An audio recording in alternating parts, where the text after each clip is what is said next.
ASC Coaching Institute, your gateway to success. हम लोग पढ़ने वाले हैं फ्लूइड डायनामिक्स। क्या बच्चों? Fluid dynamics.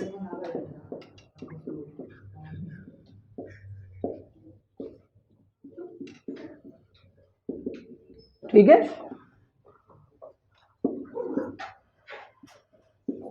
Relative motion between the fluid particle. और फ्लूइड भी कौन सा पढ़ेंगे बच्चों? Ideal fluid. कौन सा?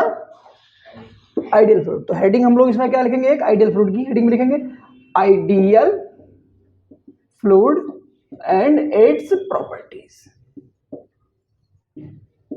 ठीक है, हेडिंग लिख दीजिए और ये लिखिए आइडियल फ्लूइड। पता है क्या क्या होता है? पहली प्रॉपर्टी है incompressible.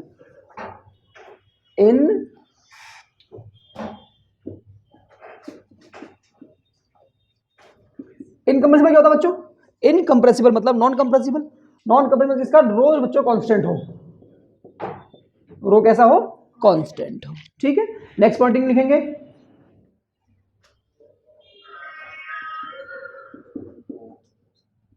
Non viscous.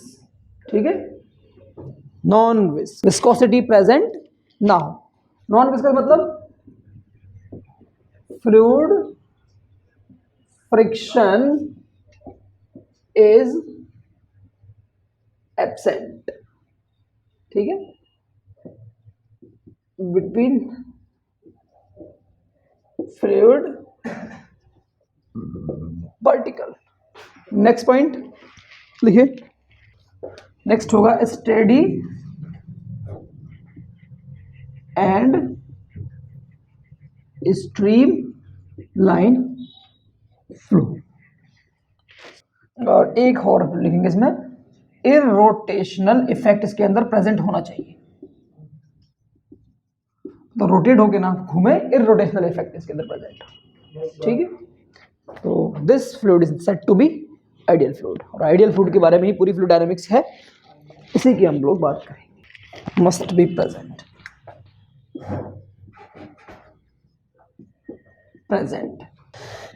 Next heading लिखेंगे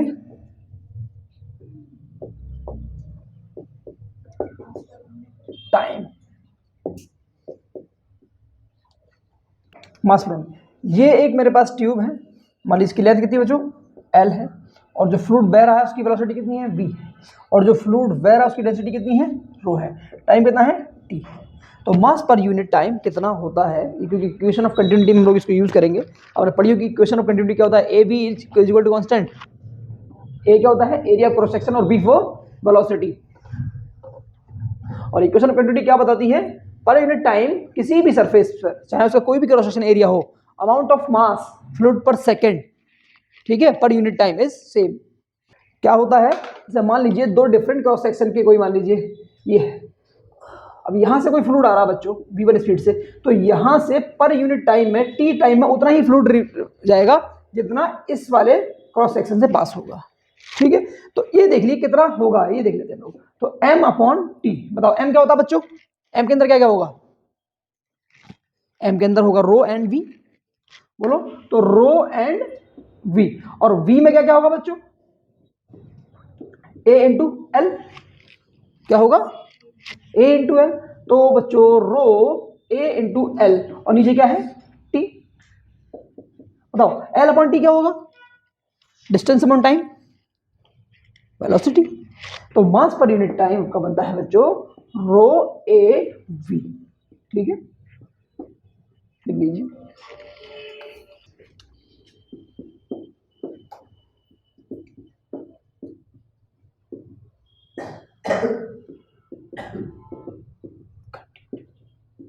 क्या होता है बच्चों इक्वेशन कंटिन्यूटी? अभी बताया था मैंने आपको। दो डिफरेंट क्रॉस सेक्शन एरिया से सेम टाइम में, दो डिफरेंट क्रॉस सेक्शन एरिया से सेम टाइम में सेम अमाउंट ऑफ फ्लूइड पास होता है। क्या होता है बच्चों? मान लीजिए यहाँ पर वेलोसिटी v1 है, तो यहाँ पर वेलोसिटी v2 होगी। इसका क्रॉस सेक्शन a1 है, इसका क्रॉस सेक्शन एरिया a2 होगा। समझ आ रही बात? तो इन्होंने बताया था डेल्टा m अपॉन टी जो है वो कैसा होगा? कांस्टेंट होगा बच्चों। इक्वेशन ऑफ कंटिन्यूटी का जो बेसिक प्रिंसिपल है वो ये है, delta M upon T amount of mass flow per unit time is constant. ठीक है, अब बताओ, अभी आपने पढ़ा है एम कितना निकल गया बच्चों, डेल्टा ए, तो ए वी अपॉन टी कैसा हो जाएगा, सॉरी डेल्टा ए बी कैसा हो जाएगा, रो ए बी कांस्टेंट। अगर मैं टू डिफरेंट क्रॉस सेक्शन की बात करूं तो रो जो फ्लूइड यहां है वही फ्लूइड यहां भी है, तो रो तो कांस्टेंट होगा, लेकिन यहां क्रॉस सेक्शन कितना है A1 और यहाँ V1। इधर आइए, जो फ्लूइड यहाँ वो फ्लूइड यहाँ, तो रो कितना होगा सेम, और यहाँ पर क्रॉस सेक्शन कितना A2 और वेलोसिटी V2, तो A2 और V2 रो से रो कैंसिल, तो क्या आएगा A1 V1 is equal to A2 V2। ठीक है, इसको बनाने से पहले दो बातें लिख दीजिए। The continuity equation is the mathematical expression of the law of conservation of mass in fluid dynamics, law of conservation of mass। देखो A1 V1 is equal to A2 V2 है, इसका मतलब क्या हुआ, AB क्या हुआ आपका कांस्टेंट हो गया, AB कांस्टेंट। इसको बोलते हैं बच्चों वॉल्यूम इफ्लक्स, क्या बोलते हैं, अगर ये आए तो घबराना नहीं है, और इसी को बोलते हैं rate of flow of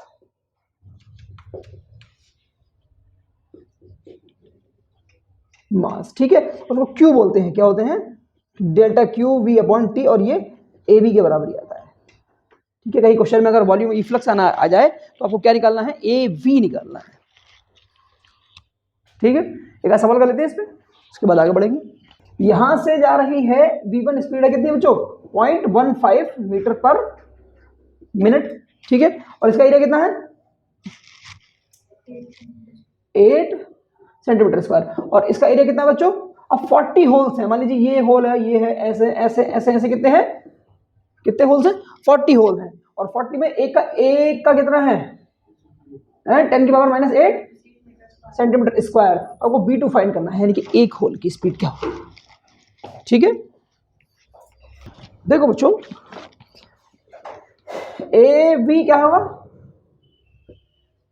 constant, बोलो तो लगा दो A1 V1 is equal to A2 V2। अब A जो है वो यहाँ पर 40 होल्स है, तो यहाँ जो फॉर्मूला बनेगा बच्चों वो कितना बनेगा NA, N है यहाँ पर। ठीक है, और तो A1 कितना है, N है 8 सेंटीमीटर स्क्वायर, तो सेंटीमीटर को सेंटीमीटर स्क्वायर ही रहने दो, इधर भी सेंटीमीटर स्क्वायर है ना, तो कोई मसला नहीं है चेंज करने का मीटर स्क्वायर में, तो 8 सेंटीमीटर स्क्वायर। और बताओ स्पीड कितनी है 0.15 मीटर पर मिनट।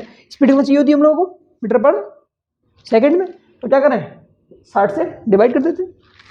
ठीक है, डिवाइड होगा मल्टीप्लाई होगा, मिनट को सेकंड बनाने के लिए क्या करेंगे डिवाइड, हाँ डिवाइड जो है मीटर को डिवाइड होगा, लेकिन मिनट मल्टीप्लाइड ही हुआ है, नीचे सेकंड बन गया। आगे आ जाइए, n कितना है 40, बताइए 8 कितना है 10 की पावर -8 सेंटीमीटर स्क्वायर। और बताइए V2 हमें क्या करना है फाइंड करना है। चलो साहब देख लेते हैं। अब देखिए भाई साहब 8 से ये 5 मरतबा, और 2 जीरो हटाइए, पॉइंट हटाइए, 2 जीरो नीचे आ जाएंगे। तो अब ये बना बच्चों 15 × 6 × 10 की पावर 3, सही है, और इज इक्वल टू 5 × 10 की पावर कितना -8 × V2। अब देखो V2 जो है वो यहीं छोड़ दीजिए, तो ये सारी वैल्यू नीचे आ जाएंगी, बोलो ये कंसेप्ट बनेगा अगर को इस तरह से 5 × 10 की power -8 × V2 is equal to, ये बनेगा 15/10 की पावर 3 × 6। ठीक है, तो V2 को यहीं छोड़िएगा, 15 × 10 की पावर 3 और 6 × 5 × 10 की पावर -8। ठीक है, तो देखो बच्चों अब ये हो गया इधर V2 बराबर ये हो जाएगा आपका 5 × 15 और 3 दूनी 6, 1/2 × 10 की पावर कितना, बोलो 10 की पावर ये 3, और ये कितना हो जाएगा -5, तो V2 पहुंचेगा ऊपर 10 की पावर +5 और नीचे 2, 10 to the power -8 metre square. तो इसको मीटर स्क्वायर को सेंटीमीटर स्क्वायर बनाएंगे तो क्या करेंगे +4 से मल्टीप्लाई, तो ये हो जाएगा 10 की पावर -4, ठीक है, और ये सेंटीमीटर स्क्वायर, ठीक है। चलो एक मिनट यहीं पे सॉल्व कर देते हैं सही से। तो ये हो जाएगा आपका बच्चों 10 की पावर -4, तो ये भी हो जाएगा 10 की पावर -4, तो ये इधर भी पहुंचेगा 10 की पावर -4 और B2, तो ये भी हो जाएगा आपका बच्चों 10 की पावर -4, तो यहाँ बचेगा आपका 10 की पावर -1, ठीक है। तो -1 का ऊपर सिर्फ 10 पहुंचेगा, और 10 ये 2 टाइम 5 10, तो V2 कितना हो जाएगा 5 मीटर पर सेकंड।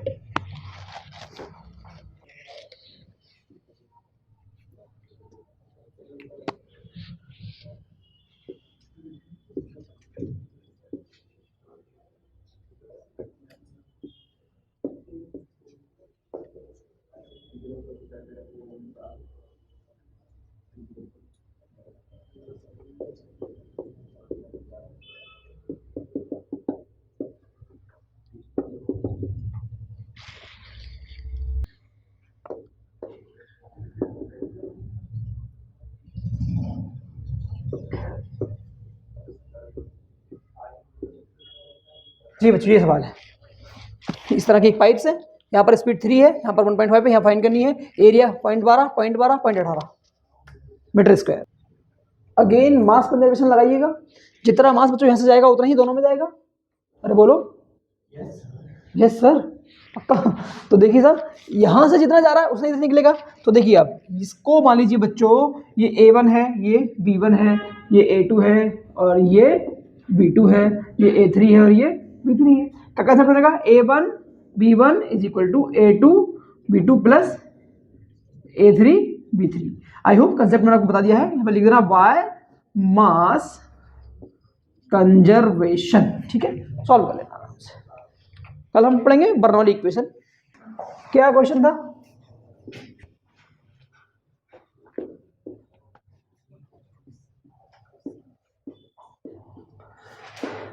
ये पाइप कुछ इस तरह का है बच्चों, यहां से एक लिक्विड पास हो रहा है, इसकी स्पीड कितनी है 1.5 मीटर पर सेकेंड, और एरिया कितना इसका 0.12 मीटर स्क्वायर।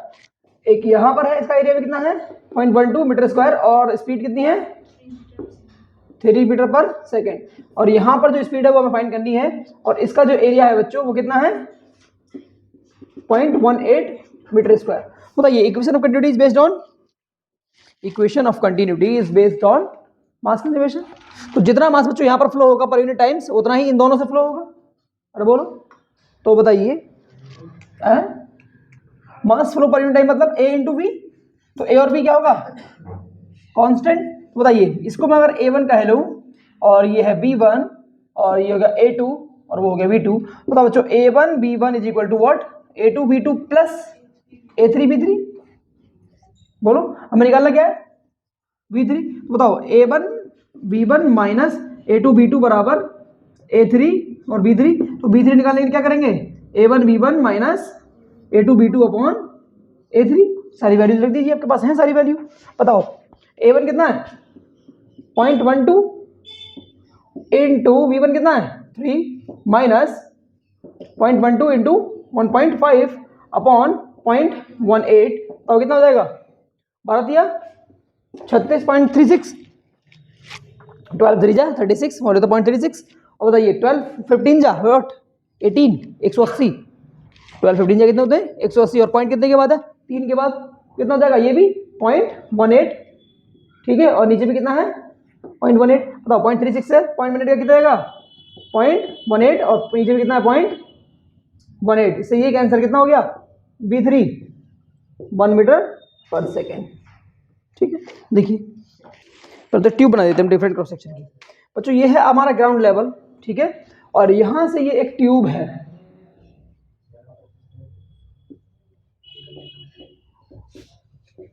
इसकी हाइट बच्चों मान लीजिए इस वाले सिरे की ए हाइट सिरा है ये, और ये इसका बी एंड है, इसकी हाइट h1 है, इसकी हाइट मान लीजिए बच्चों कितनी है h2 है। यहाँ पर स्पीड ऑफ इफ्लक्स कितना है v2 है, v1 है, और यहाँ पर कितना है v2, इसका एरिया a2 है, यहाँ पर प्रेशर p2 है, और ऐसे ही यहाँ पर a1 और प्रेशर p1 है। तो क्या कहा गया है कि प्रेशर और potential energy per unit volume और kinetic energy per unit volume का जो सम है वो कांस्टेंट होगा एट एवरी पॉइंट, यहाँ हो यहाँ हो यहाँ हो यहाँ हो। अब बताइए प्रेशर क्या होता है, प्रेशर तो P होता है, प्रेशर B। बताइए kinetic energy per unit volume क्या होगा, काइनेटिक एनर्जी क्या होती है हाफ mv स्क्वायर और अपॉन वॉल्यूम, तो बताओ m अपॉन b क्या होगा half rho B square.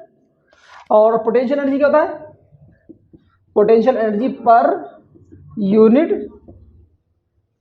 Volume क्या होता है mgh upon b। m upon b क्या होता है रो और gh। तो बताओ प्रेशर P हो गया, kinetic energy per unit volume क्या हो गया हाफ रो बी स्क्वायर, और potential energy per unit volume क्या हो गया। तो ये तीनों का जो सम है वो हर पॉइंट पर कौन क्या होगा सेम, तो क्या लिख सकते हो आप P plus half rho B square plus rho जी एच कैसा होगा कांस्टेंट एवरी पॉइंट। अगर मैं दो पॉइंट्स की बात करूं पॉइंट ए और पॉइंट बी की, तो क्या इक्वेशन बनेगी P1 plus half rho V1 square plus rho ji H one is equal to P2 plus half rho B2 square plus rho G H2। ये बहुत लंबा चौड़ा है, एनर्जी कंजर्वेशन से हम लोग इसको प्रूफ करते हैं, तो वो इसकी नीड है नहीं, आप लोगों ने किया होगा पिछले साल, तो अभी फिलहाल आप इतना नोट कर लीजिए। तो इसको बोलेंगे काइनेटिक एनर्जी हेड और इसको बोलेंगे potential energy head. Next heading लिखेंगे application of Bernoulli theorem, application of Bernoulli's theorem.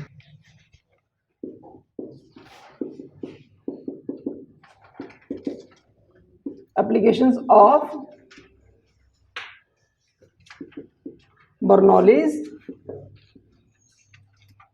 Theorem. पहला है speed of efflux, speed of efflux, ठीक है, इसको टॉरिसेली लॉ भी बोलते हैं, टॉरिसेलीज लॉ। क्या होता है बच्चों टॉरिसेली लॉ बच्चों, एक कंटेनर है, ठीक है, जो कि किसी लिक्विड से भरा हुआ है, ठीक है, ये कंटेनर है और ये अप टू h हाइट जो है वो किसी लिक्विड से भरा हुआ है, ये हाइट है बच्चों, ठीक है। बताओ ऊपर कौन सा प्रेशर लग रहा होगा P0 एटमॉस्फेरिक प्रेशर, ठीक है। अब देखो बच्चों ये है एक क्रॉस सेक्शन एरिया इसका A। अब हम इसके जो है ना बॉटम में एक छोटा सा होल करते हैं, अब इस होल से जो है वो क्या होगा लिक्विड फ्लो करेगा। आपको इसका स्पीड फाइंड करना है, इसका जो है स्पीड ऑफ इफ्लक्स यानी कि इसको फाइंड करना है। तो बताइए किसका है एप्लीकेशन, किसका है बर्नौली इक्वेशन का, तो बर्नौली इक्वेशन से कर लेते हैं। क्या बताया गया है कहीं भी कोई लिक्विड अगर फ्लो हो रहा है, इनकम्प्रेसिबल लिक्विड है, स्टेडी फ्लो है, लेमिनार फ्लो है, तो जो है वो किसी भी पॉइंट पर तीन चीज़ों का जो सम है, प्रेशर का, kinetic energy per unit volume का, potential energy per unit volume का जो सम है वो कैसा होगा कांस्टेंट। बताओ ये पॉइंट ए है, इसको मान लीजिए पॉइंट ए और ये पॉइंट बी है, ठीक है, इसका एरिया ए है, ये पॉइंट ए को कुछ और देख लेते हैं एक्स है और ये मान लीजिए वाई है। बताइए एक्स और वाई पर अगर बर्नौली इक्वेशन लगाएंगे आप तो कैसे लगाएंगे देखते हैं। By Bernoulli's theorem at X and Y. बताइए यहां पर तीन चीजें चाहिए आपको, क्या चाहिए तीन चीजें।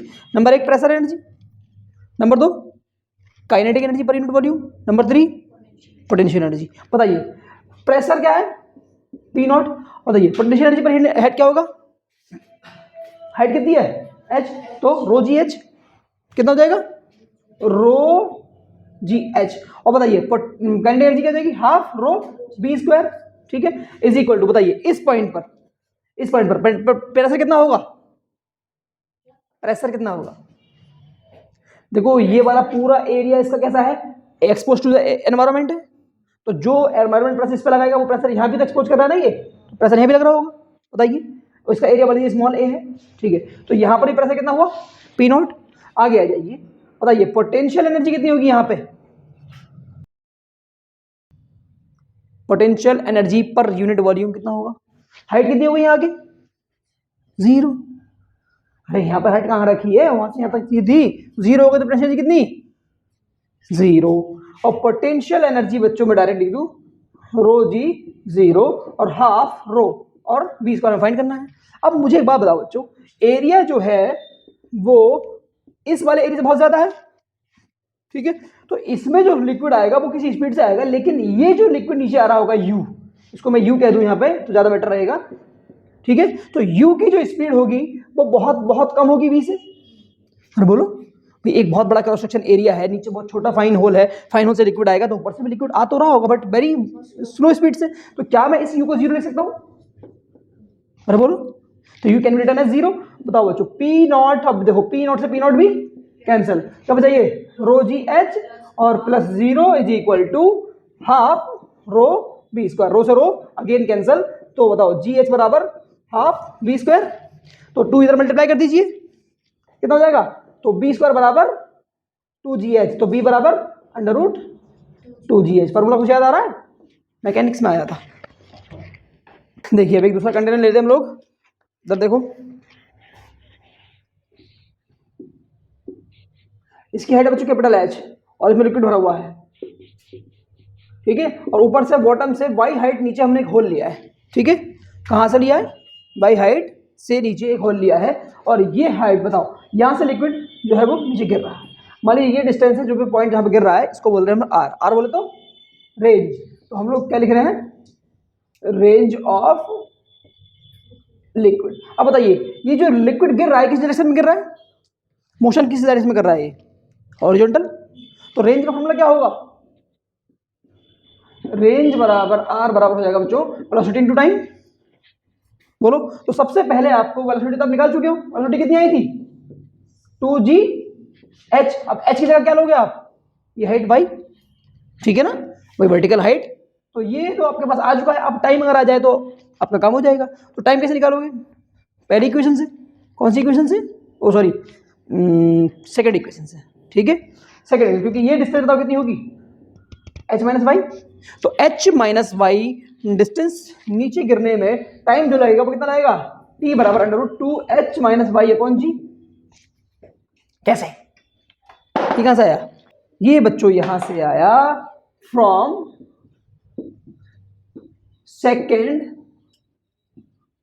इक्वेशन ऑफ मोशन, क्या होती है s बराबर ut plus half eighty square, और s कितना है h माइनस वाई, s बोलो तो डिस्प्लेसमेंट, तो यहां से यहां पहुंचने की तो डिस्प्लेसमेंट कराएगा इसको, h माइनस वाई, u कितना होगा इनिशियल 0, बोलो फाइनल यहां पर भी है ना, यहाँ तो 0 ही होगा, कितना स्टार्ट करेगा, तो 0 into T is equal to, तो a कितना है g और टी स्क्वायर, ये पूरा हो गया कितना 0, तो h minus Y is equal to 2gt square, तो 2 यहाँ मल्टीप्लाई कर दीजिए, 2h minus Y is equal to gt square, तो टी स्क्वायर बराबर 2h माइनस वाई अपॉन जी, बोलो तो t बराबर कितना हो जाएगा under root 2h minus Y upon g, तो t इतना आ गया। बताओ बच्चों रेंज कितनी हो जाएगी फिर, v है आपके पास under root 2g y into 2h minus Y upon g, सही है, दोनों को मल्टीप्लाई करते हैं भाई, सब अंडर रूट के अंदर ही है, ठीक है, बताओ क्या होगा,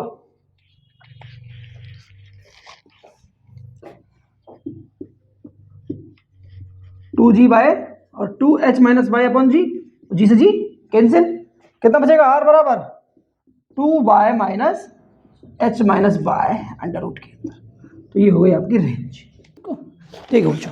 अब ये मैक्सिमम कितनी होती है, मैक्सिमम कितनी होती है देख लेते हैं, मैक्सिमम रेंज,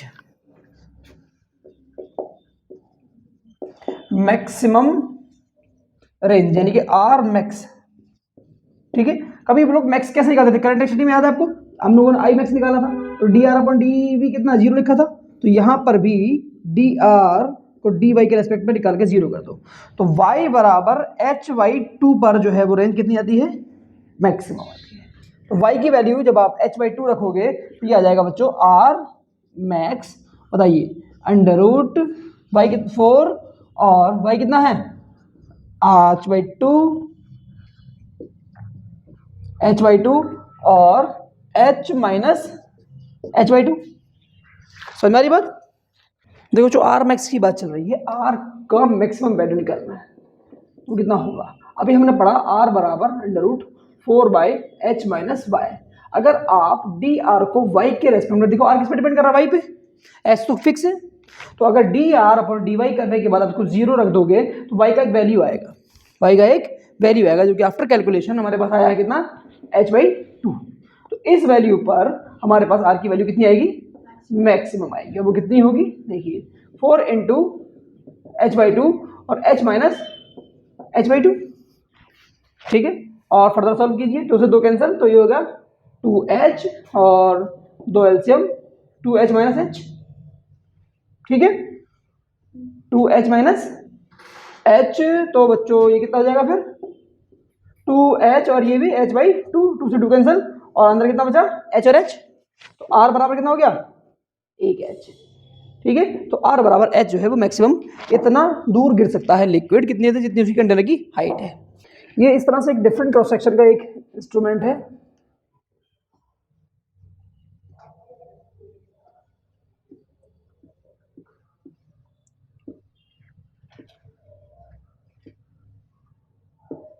ठीक है,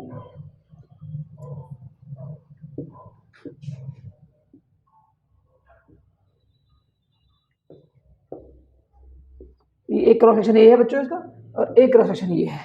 एक जगह की स्पीड हमें पता होती है v1, यहाँ पर मान लीजिए कितनी होगी बच्चों v2, इसका क्रॉस सेक्शन एरिया a2, और इसका मान लीजिए कितना होगा बच्चों a1, ठीक है।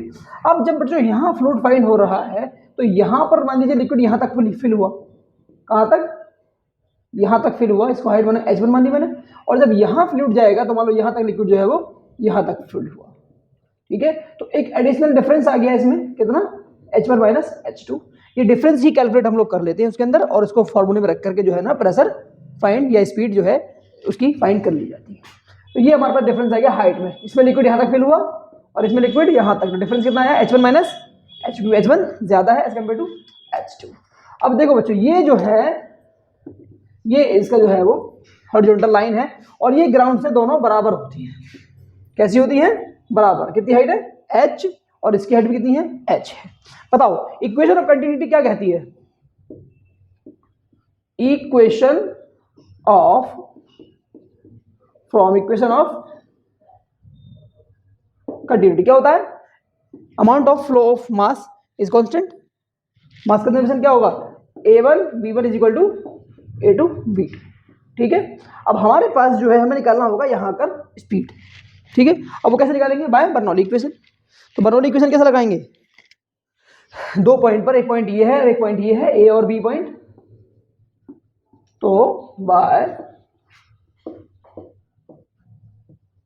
Bernoulli's equation at point A and B. बताइए बच्चों यहां पर प्रेशर कितना, मान लीजिए P1 है, कितना है P1, यहाँ पर प्रेशर कितना P2। तो बताइए यहाँ पर प्रेशर बच्चों P1 प्लस पोटेंशियल एनर्जी कितनी होगी यहाँ पे, रो जी H1 या H, ये वाला H, कैपिटल H ले लेते हैं इसको क्योंकि H ऊपर भी लिया है, H और कैपिटल H। तो पोटेंशियल एनर्जी हो जाएगी रो जी H। और बताइए काइनेटिक एनर्जी कितनी, half rho V1 square is equal to, इस वाले पॉइंट पर पैसे कितना P2, और पोटेंशियल एनर्जी कितनी, हाइट कैसी है सेम है रो जी H, और काइनेटिक एनर्जी रो V2 स्क्वायर, रो जी H से रो जी H कैंसिल, P2 तो ले आइए, P1 minus P2 is equal to rho V2 square minus rho V1 square, ठीक है तुम्हारी बात। अब देखो बच्चों P1 कितना है, रो जी H1, वर्टिकल कॉलम कितना है P1 के लिए H1, और H2 के लिए H2, तो P1 माइनस P2 कितना हो जाएगा, रो जी H1 माइनस H2, सही है नहीं, ऐसे देखिए P1 कितना होगा, रो जी H1 और P2 रो जी H2। बताइए half rho cancel V2 square minus V1 square. अब हमें निकालना जो है स्पीड निकालनी है V2, क्या निकालनी है V2 निकालनी है या V1 निकालनी है, V1 निकालनी है बाहर वाली इसकी। तो V1 निकालने के लिए क्या करेंगे, तो V1 निकालने के लिए हम V1 कॉमन ले लेते हैं, तो ये कितना जाएगा रो जी कॉमन और H1 माइनस H2 बचा है यहाँ पे। आगे देखिए रो V1 स्क्वायर बचा क्या यहाँ पे बताओ, V2 square upon V1 square minus 1। ठीक है, अब देखिए बच्चों यहाँ से बताओ V1 अपॉन V2 का रेशियो क्या होगा, V1 upon V2 upon V1। तो यहां से देखिए V2 अपॉन V1 कितना हो जाएगा, V2 अपॉन V1 हो जाएगा A1 अपॉन A2। तो आगे आ जाइए जरा इधर को, तो rho G H1 minus H2 is equal to half rho B1 square, और ये हो जाएगा A1 square upon A2 square minus 1। ठीक है, रो से रो कैंसल। ठीक है, अब 2 से मल्टीप्लाई करेगा तो ये हो जाएगा 2GH1 minus H2 is equal to V1 square. अब A2 स्क्वायर जो है वो एलसीएम ले लो, तो ये हो जाएगा A1 square minus A2 square. ठीक है, अब A2 को ये ले आइए, A1 A2 को नीचे ले आइए, तो V1 स्क्वायर बराबर हो जाएगा बच्चों A2 square into 2GH1 minus H2 upon A1 square minus A2 square. और इसका जब स्क्वायर रूट हटाओगे तो B1 बराबर हो जाएगा under root A2 square 2GH1 minus H2 upon A1 square minus A2 square. Note कीजिए, ये छोटा सा डेरिवेशन है।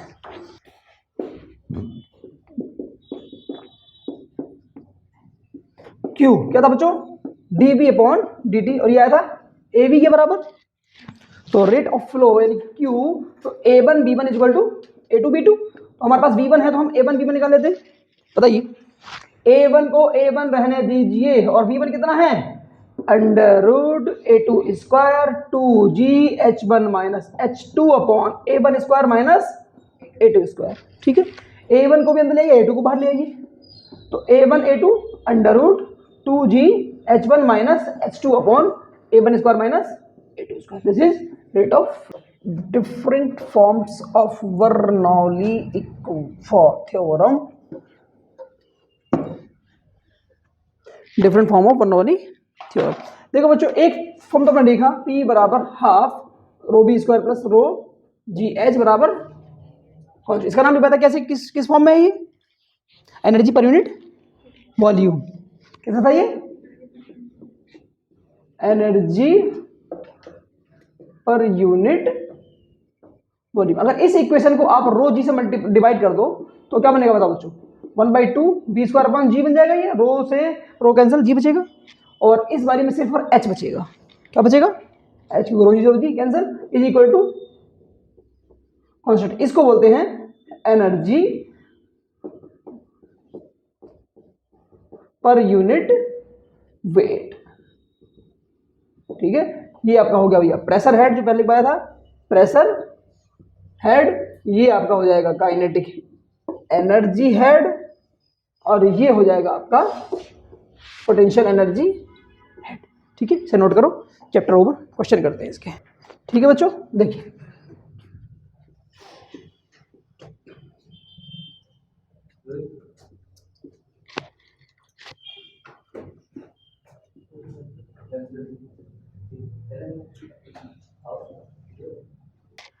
चलो तुम निकलने यहाँ से।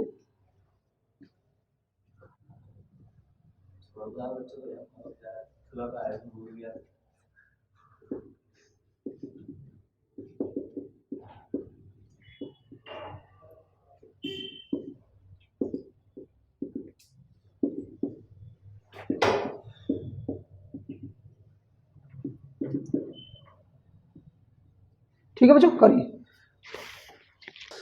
देख लो सॉल्यूशन, देख लो इसका बच्चों। आपको एक फार्मूला पढ़ा है आपने, क्या पढ़ा है, P1 माइनस P2 बराबर half rho V2 square minus V1 square, ये पढ़ा था ना। बताओ ये क्या होता है, रो जी H1 माइनस H2 बोलो is equal to half rho V2 square minus V1 square. तो रो से रो कैंसिल, तो H1 माइनस H2 कितना है 5.1 बोलो। अरे भाई H1 माइनस H2 ही है ना ये डिफरेंस, तो 5.1 सेंटीमीटर। चलिए बच्चों, अब जाओ ये हो गया 5.1। अब बताओ जी की वैल्यू कितनी रखेंगे यहाँ पे, सब डाटा सेंटीमीटर में किया मैंने, सेंटीमीटर में जी की वैल्यू कितनी, मीटर पर सेकंड में 10 होता है तो सेंटीमीटर में 10 इंटू 1, 10 इंटू 10 बोले तो कितना 100, 1000, 980 होता है ना, तो 1000, ठीक है 980 इज इक्वल टू बताओ हाफ, तो V2 कितना है फाइंड करना है, और V1 कितना है 2 का स्क्वायर।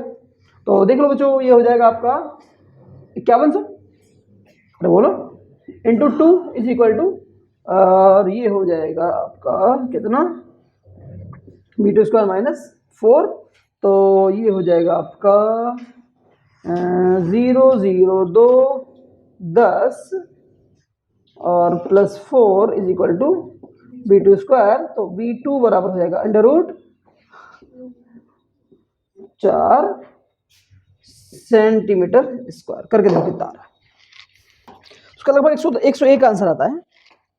कितना आएगा बच्चों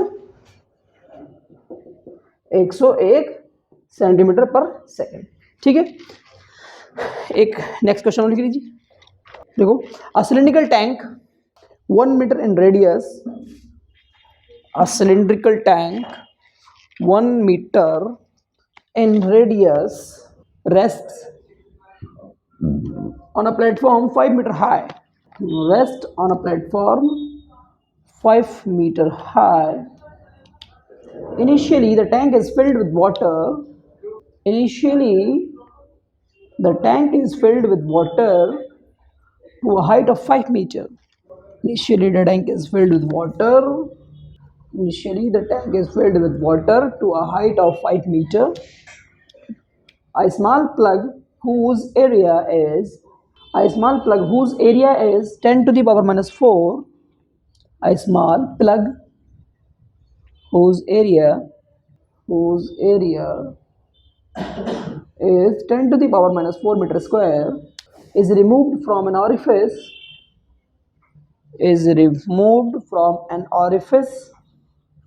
located on the side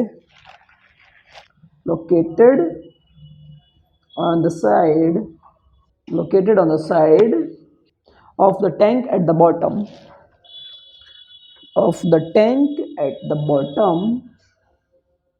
calculate the number 1, calculate the number 1 initial speed, calculate the number 1 initial speed with which water flows